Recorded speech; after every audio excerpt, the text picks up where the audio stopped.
Welcome back to the Profit from Legal podcast. Today's episode is another interview episode. We do these a couple times a month, and my guest today is a man named Ryan Faulkner-Hogg. He is in the SEO marketing business and also has a number of podcasts. He actually has like 3 podcasts, and one of them is an interview podcast called What About When? We're going to be talking to Ryan today about some very interesting topics, so stick around, and I think you're going to get a whole lot out of it today. Thanks for tuning in.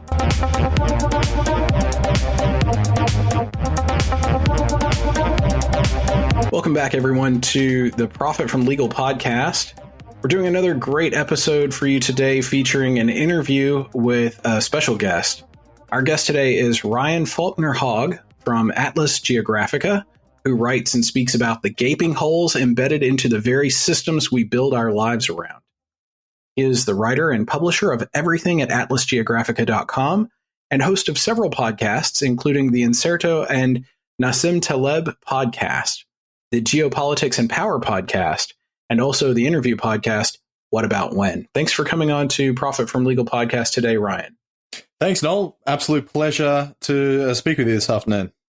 I am, and pleasure's all mine. So you write and talk a lot about mental models. And what I would like to know is, why is thinking about mental models essential for our audience of small to medium businesses, the owners and decision makers in those small to medium businesses? I think it's essential for small to medium business owners to think about mental models because they are equally applicable whether you're sort of thriving or dying or struggling or doing really well, because what they'll do is they'll specifically sort of sharpen your attention towards certain things you're doing well, or potentially highlight certain things that you're doing bad that might not actually be correlating into the bottom line as of yet. Because as you know, you can be doing some sort of practices that don't have an immediate downside, but if you do them for long enough, then that downside will just accumulate into one big blow up at a certain stage. So I will say specifically 2 sort of mental models that come to mind when you ask this question, because obviously if you sit down and think about it yourself, you might come up with, 20 to 50 that are applicable to your particular situation. But there are 2 very big overarching mental models that I think all small to medium business owners will be able to think about and therefore also apply to their businesses. And that is the 80-20 principle, or the Pareto principle, and the concept of anti-fragility. So first of all, I'm sure you're all familiar with the 80-20 principle, but just in case you're not, it's this idea, well, it's not even an idea, it's kind of a quasi-natural law, but it's certainly an economic law and a power law that 80% of your outcome will reap from 20% of your input. And then the last 20% of your output is going to come from a further 80% of their input. So basically, it sharpens the mind to think about low-hanging fruit. So in a small to medium business, it's quite often the case that, say, 80% of your complaints come from 20% of your customers. 80% of your revenue comes from 20% of your customers. 80% of your sales come from 20% of your salesmen. And you can give plus or minus 5 to 10% either side of that, but it's the Pareto principle, this 80-20 law. It's quite a fascinating way of looking at things, especially if you're going to apply them to your own business. I would say that's a really good model for you to look at. You can look at your employees. Who are the highest performing? Is it coming from a very kind of tail end distribution of the people that are there? What products do you have that are selling the most? Another interesting thing is 80% of your revenue might come from only 20% of your product line, and things like this. In SaaS companies, it's very often that 20% of the features of the software are used 80% of the time. And then the last 80% of the features, which the developers might spend most of their time and effort trying to fix up, are actually only used by that last 20% of your customer base. So if I haven't, I've heard it said too that you can actually apply the Pareto principle to itself, and that when you further reduce the 80-20 rule or the Pareto principle, it comes out to 64-4. 80% of 80% is 64, 20% of 20% is 4.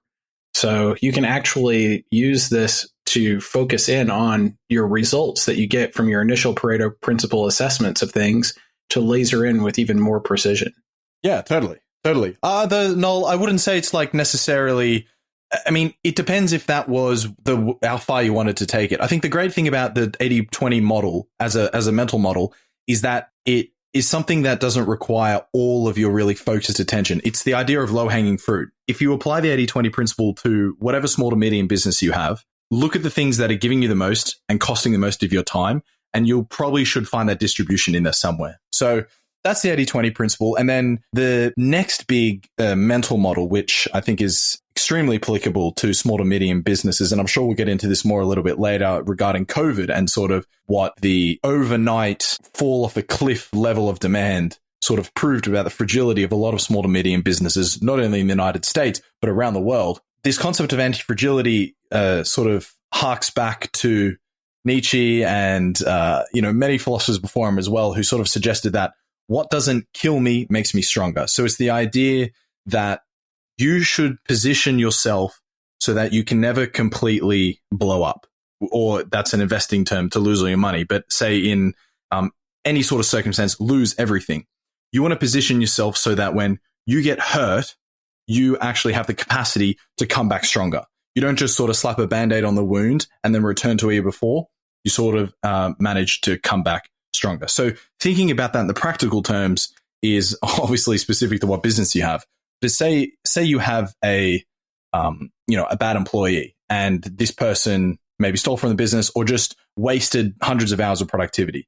That hurts you, but you should learn from it to therefore come back stronger. And the next person you hire is going to outstrip whatever the previous person did. But it's from being hurt that you actually improve. Does that make sense? Yeah, absolutely. So to circle back around to the initial question, which was, why is thinking about mental models essential? I mean, we can look at these two really excellent examples of mental models that you've thrown out there and your very insightful discussion of them, and sort of glean from that the answer of they're important because how you think about the world and the mental models you use and apply to think about the world changes outcomes in really dramatic ways. Ideas effectively have consequences, to borrow the title of Richard M. Weaver's classic book, right? Absolutely. Great. Well, second question is, and I kind of want to let you dive into anti-fragility and some of the other topics that you blog about, but considering the various topics about which you blog, among them the ones that we've mentioned, but also Jungian psychology, and you blog about a lot of interesting things over on Atlas Geographica. Do you have any insights that you'd like to share regarding mistakes in thinking that's common to small business owners and decision makers? Well, I am myself a small business owner, and you think about what the mental models that I sort of write about might highlight that are mistakes that people can make. It's the inability to account for a black swan, which is an absolutely unpredictable event that you did not see coming. And by definition, no one saw coming. They could not have seen it coming. However, you know that it's coming. This is the idea that, say, I'll just use my own hypothetical business as an example. I'm in digital marketing, right? So all of the content that I produce is to feed internet algorithms, to make my clients trend higher in Google, just as a very easy example that we can all understand. A black swan would be if overnight a new product came along that made my work completely redundant.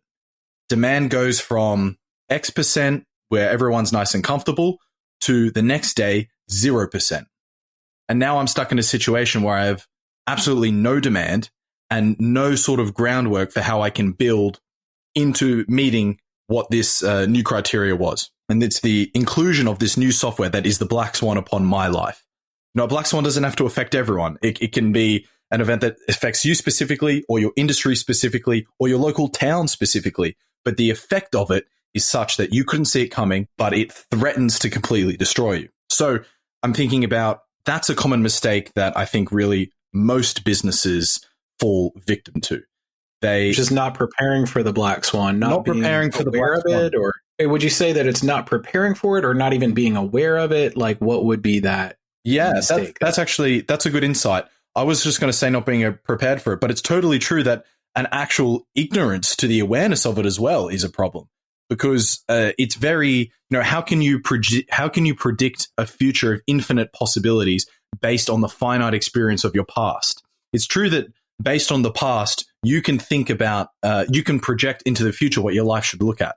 But a funny sort of way to think about it is, based off your own experience, Noel, you can actually make the totally logical assumption that you are immortal. Now, this is me just being a little bit facetious, but based off your experience, you haven't died. And therefore, you can sort of look into the future based off your past and predict that that's going to be the future as well. Now, obviously, we know that people die. So maybe it's not the best example to use, but it is definitely true that you cannot predict an infinite possibilities of the future based off a finite experience of the past. So just having an ignorance to the fact that things can come along that can totally disrupt you that you didn't see coming is a big part. But as soon as you acknowledge that these things do exist and they can disrupt you, you start thinking differently, and you start thinking about maybe a rainy day fund. You start thinking about taking your savings a little bit more seriously. You start thinking about leaving all debt possible behind.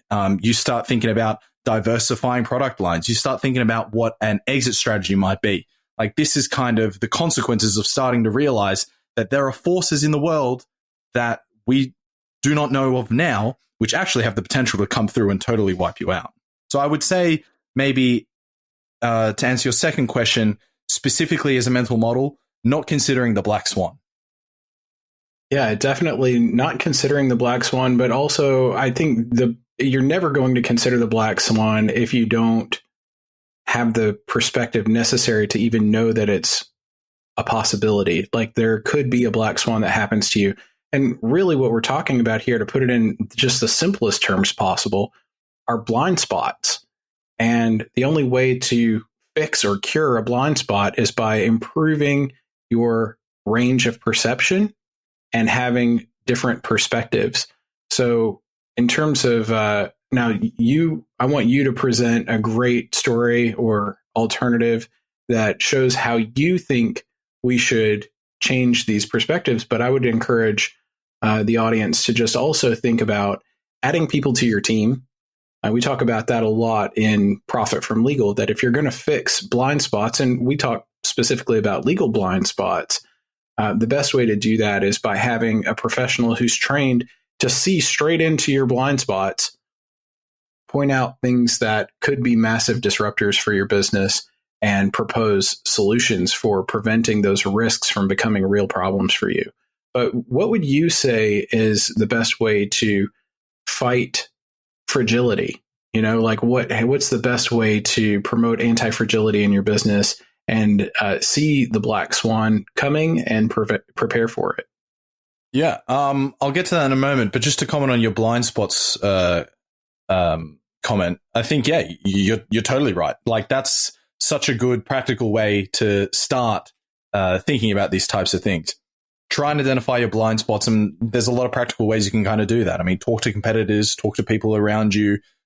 Stay on top of whatever the latest trends that are happening in your industry. Try to look at big macro perspectives of things. You know, who actually buys your product? How are they going to be affected by something that happens? Like, it's definitely like a good jumping block to try and figure it out. However, a very crucial piece of information is that, by definition, you can never actually see a black swan coming. All right, so that's because it is the completely unknown event. It's not even an outlier event. It's 100 standard deviations away from the mean. It's completely impossible to predict. You know it's coming, you just don't know what it is. Right. Just also, as a side note, you know, this is the two of the three mental models I've spoken about so far of sort of from their brainchild of this fascinating sort of mathematician who looks into randomness and risk and chance, and it's a guy called Nassim Taleb. So I just wanted to sort of introduce him as well, because he has obviously a lot of other ideas that are equally applicable. Because if you are listening and you are a small business owner, I mean, you've already separated yourself from the rest of the population by taking a huge risk and saying, I don't want to work for someone else, I'm going to work for myself. And that in itself is a very admirable risk. But as we all know, with big risk comes two outcomes, either big downside or big upside. It's kind of the beauty of risk. It's kind of the stuff of life. The fact that you can lose makes the winning that much better. But no one chooses entrepreneurship in order to be mediocre, right? Absolutely, yeah. Cool. So what is the better alternative to not being aware of the black swan, or how can you share a story that sort of illustrates how we can select a better alternative to the behaviors that lead to being negatively impacted by a black swan? Sure. And again, it's entirely specific to whatever industry, product line, country, demographic you're in, because the actual practicalities of things become specific to you there. But if we look at an overall, let's look at what happened when COVID-19 burst into all of our collective awareness, say last March, 2020 March, something like that, April, March. What happened was these lockdowns came through, and overnight, the leisure, tourism, and hospitality industry went from predictable demand to zero demand. Okay, so this is a black swan that hit pubs, restaurants, airlines, hotels, tour operators, the small businesses that sit in tourist city town centers. This was completely unforeseen. And a lot of businesses had their pants pulled down and exposed just how fragile they were. And that is because it turns out that they were operating on a month-to-month budget. So I think that's, if we talk about an alternative, or if we talk about a story that illustrates kind of the power of the black swan and the necessity to prepare for it, it's kind of what happened immediately to the hospitality industry after COVID-19. There are certain businesses, small businesses, who were very savvy with their money. You know, they made sure that they negotiated very long leases in return for maybe lower monthly rent. Or alternatively, they negotiated very short leases, say month-to-month leases at a very high rent. Now, if you're in a month-to-month lease and the COVID comes along, well, then you don't have this sort of rental obligation. So maybe that's one way you can prepare for the black swan. But maybe you sit on the other end of the spectrum and you have a generational business, and therefore you want a much longer lease with a much cheaper sort of rental obligation. Like, that's just a small example. But basically, I think about it financially. You never want to be in a situation where you can't live for, say, 6 months without any revenue. Now, it's an extremely difficult place to get to. I get that. But this is also part of the risk that you have taken on by becoming an entrepreneur. But if you manage to, say, sacrifice growth to ensure security, to ensure that you have a rainy day fund, to ensure that you can survive zero sales for 6 months, then in the long run, you'll survive. But if you want to be the super high growth company where every single dollar you make is immediately reinvested into, you know, nice fancy new toys or a growing staff or whatever, then that's great. But you're playing with fire, because if a black swan comes along and your demand drops to zero, well, now you don't have this. Oh, sorry. Can I swear in this podcast? Yeah, absolutely. No, it's totally fine. Okay. So where was I? Yeah. Totally is right where you were. Yeah. No, you're. If you don't plan for the black swan, if you haven't built up 6 months of income, or exactly, you know, and then your demand drops to zero overnight, you're bollocksed. You're in a lot of trouble. So I think if you want to, you know, because again, it's industry specific. I mean, if you're in the services game and your demand wasn't affected by the black swan, well, then, you know, congratulations. But don't pat yourself on the back for doing a good job. You just got very lucky.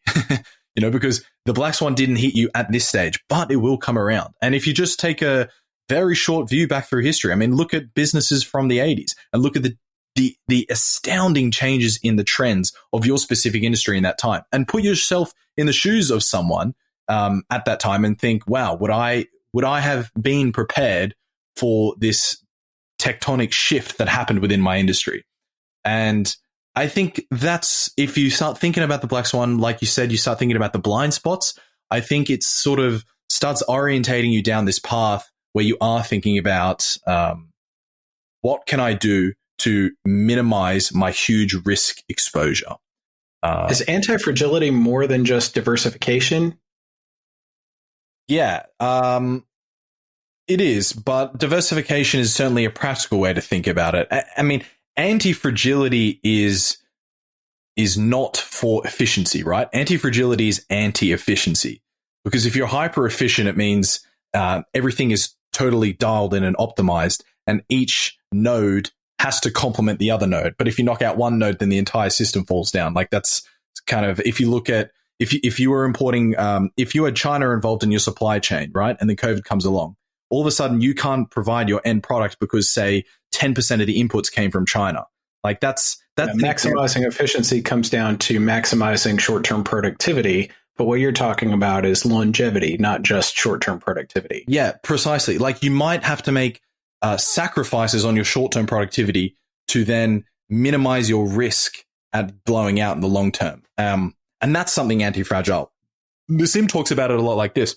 If you had 100 pound rock dropped on your head, it would likely kill you. But if you had 101 pound rocks dropped on your head, then you would survive. Now, maybe that's not the best way to think about it. All at once, or like one after another? One at a time. But now I'm thinking 1 pound is quite a lot.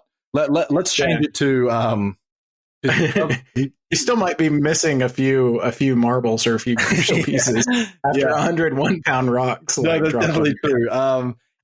Let's think about it. Quality of life might suffer a bit. Let's say just dial back the ratio and say it's a 5 pound rock dropped 100 times. A 5 pound rock dropped once, or say a quarter pound rock dropped 100 times. Whatever the math works out to be, the idea is that you, rather than taking on a huge impact and then dying. It's like asteroids, right? Most asteroids that strike the Earth burn up in the atmosphere because they're too small to really make an impact. But that one 10-kilometer asteroid that makes it all the way to the surface of the Earth could wipe out life as we know it. Yeah, that's actually a really good way to think about it. Basically, anti-fragility is the idea that you prevent yourself from ever being exposed to that 10-kilometer asteroid. And by doing that, you sort of take a lot of smaller hits along the way, because each small hit you take strengthens you a little bit more. This isn't an example that's relevant to businesses, but I think the best way to think about the concept of anti-fragility, or the mental model of anti-fragility, is to just sort of look at your bicep, right? So when you go to the gym, you lift a weight, and that isolated weight tears this muscle. So in the short term, it weakens it, it hurts it. But the next day, it grows back a little bit stronger. Then the next time you go to the gym, you lift a little bit more. And that process iterates and iterates and iterates to the point where you can lift significantly more than you could before. However, if the first time you went to the gym, you tried bicep to curl, say 100 pounds, you might tear that bicep right off the bone. That's a wipeout. But rather, you do small incremental pain, daily, weekly, monthly, whatever it is, and become stronger and stronger and stronger, to then eventually, maybe you're strong enough to fight off the 10-kilometer asteroid. But that's kind of the concept of it. The specifics to your business, I mean, it's so industry specific, but I hope that sort of helps to answer the question. Yeah, it's about doing things. The Japanese actually have a process or a concept called Kaizen, and that's small incremental improvements. And their concept of Kaizen really is exactly like building a muscle. It's taking feedback from the people who are the frontline workers in whatever context it may be, and like listening to that feedback and implementing small incremental changes to improve processes in small but meaningful and in the aggregate impactful ways throughout a business. And by doing that, you improve and perfect everything that the business is doing. So I think your example, the muscle building example, the training example, is spot on, because the fundamental principle is small incremental improvements over time, and practice makes perfect, if you want to boil it down to just a simple little maxim. Yeah, but little maxims exist for a reason. They're good. Oh, yeah, there's nothing wrong with simple. I mean, Occam's razor, right? All things being equal, the simplest answer is usually the correct one. What would you recommend, if you want to give just a bit of advice, what would you recommend small to medium-sized business owners and decision makers do to change their current mental models in directionally correct ways to avoid fragility or to improve anti-fragility? If you ask specifically what should they do, it comes down to the details, and everyone has different details. Everyone has a different industry. Everyone has a different product. So I can't say specifically more than almost what we've already said. Put it this way. If I want to go out and improve my mental models, and I want to go on a personal development kick and just generally adopt improved mental models for looking at the world and thinking better and improving my critical thinking skills or what have you, what would be some directionally correct steps that I could take? Nice. Yeah, well, I think that's a much better question. I mean, to answer that, it comes down to yourself stress testing them. Try and apply them. Read about them. Write about them if you have the time or the energy to do it. But say, for example, when I first stumbled across the first lot of mental models was through this man, Nassim Taleb, who we've already mentioned in the conversation. And he's kind of the brainchild of anti-fragility, but also the black swan, but also being fooled by randomness and also having skin in the game, like these kind of ideas as well. What I did when I first heard them was I was like, oh my God, this is now things that I inherently always knew, but us as humans inherently know, because they kind of almost pass down evolutionarily. but he has said them in a language that has allowed me to really understand them. And what I immediately did is I started trying to apply them to my life. Like I started looking at things I was doing and realized that I was, for instance, making the same mistake over and over and over and over again. And it turns out that probably 80% of all the bad calories that I eat come from just 20% of the foods that I actually have, or I completely my knee 2 weeks ago. I totally dislocated it and I haven't been able to walk on it now for a few weeks. And I'm thinking about now, as I look at my body, the kind of muscle, what's the word when it goes away? Not deterioration. Atrophies? Yeah, the muscle atrophy that's happening to my left leg. I can see it in contrary to the right. And I'm thinking, oh my God, I need to be doing something to stress test this leg so the muscle comes back, But that's me kind of being a little bit too tangential to answer your question specifically. Ultimately, you gotta adopt that sort of individual responsibility and shoulder the burden and try and learn it, try and apply it, and just do a little bit more every day, right? Like practice exploring and stress implementing. Allow for the fact that you're going to fail. Allow for the fact that the mental model won't fit perfectly into your life, and it certainly won't have the answer that you're looking for. Being flexible too, like if you think about a training regimen, like a specific approach to weightlifting might not work best for everybody and for every person.